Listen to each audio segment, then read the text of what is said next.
Hi emerging leaders, this is Alan Rogers, your instructor for the Williston section, and I wanted to spend a couple minutes giving you some orientation to the SageOrview data, because for some of us it might be the first time we've seen anything like this. So let's take a look. I've pulled out one of the samples that I've sent to you, and let's just start at the top and work our way down. So again, for some of you this might be old stuff, for others this might be brand new information. So starting at the top, we have the industry information. So this is the NAICS code 312140 for distilleries.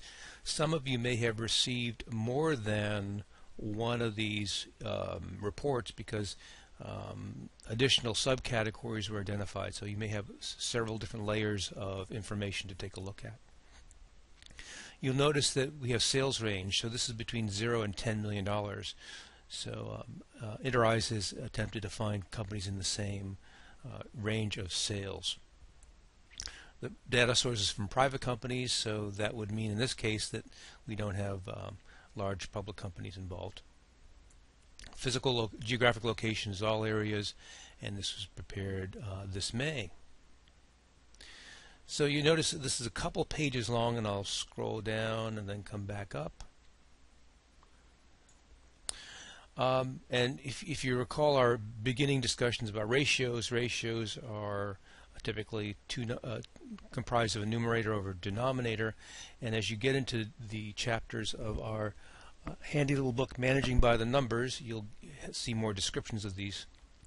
But this first section looks at a variety of financial ratios, and what I want to point out here is that if you look across this top row, in parentheses is the number of financial statements that were analyzed. So there were 20 financial statements analyzed in this particular case from the last 12 months.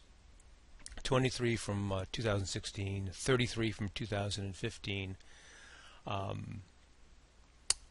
141 from the last 5 years, and 186 from all available years. So that's quite a bit of data.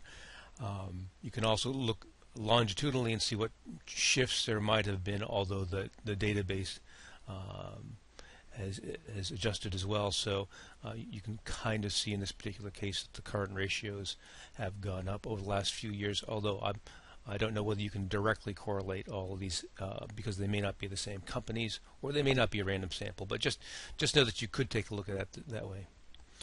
Down here we have the name and description of the metric.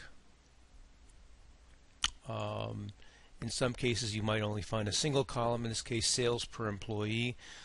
Personally, I find that an interesting number, and it's an easy one that you could apply. You could take your number of full-time employees and then multiply that by this number, and that would give you your industry number for all available years. So for example, if you had 3 employees, full-time employees, then on average compared to the industry you'd have 3 times this number, or a little bit over $1 million in expected sales if you were typical among these companies that were surveyed. So as you're looking at this, you can look at the ratios that we calculated in class last session and compare them, and also you can generate any of these ratios from your financial statements and do a comparison as well.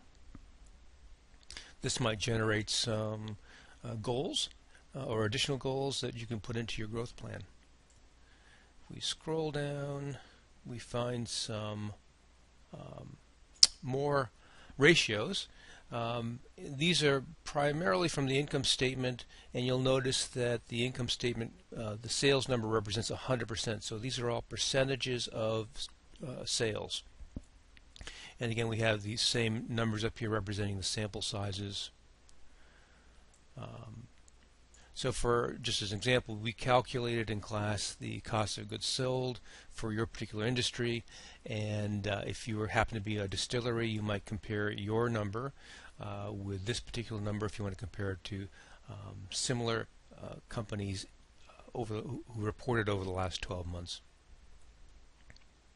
And likewise, you can go down and look at these percentages from the income statement. And then we have information from the balance sheet. Again, we should recognize that these percentages represent percentages of 100% of total liabilities and equity. So this would be typically the right-hand side of your balance sheet at the very bottom on the right. So that would be the 100% figure. So I think that covers the entire report, and we'll be talking about this in class, but I wanted to give you an orientation about how to take a look at this and some thoughts on how you might start using this particular data. So hopefully that's been helpful, and I look forward to seeing you back in class.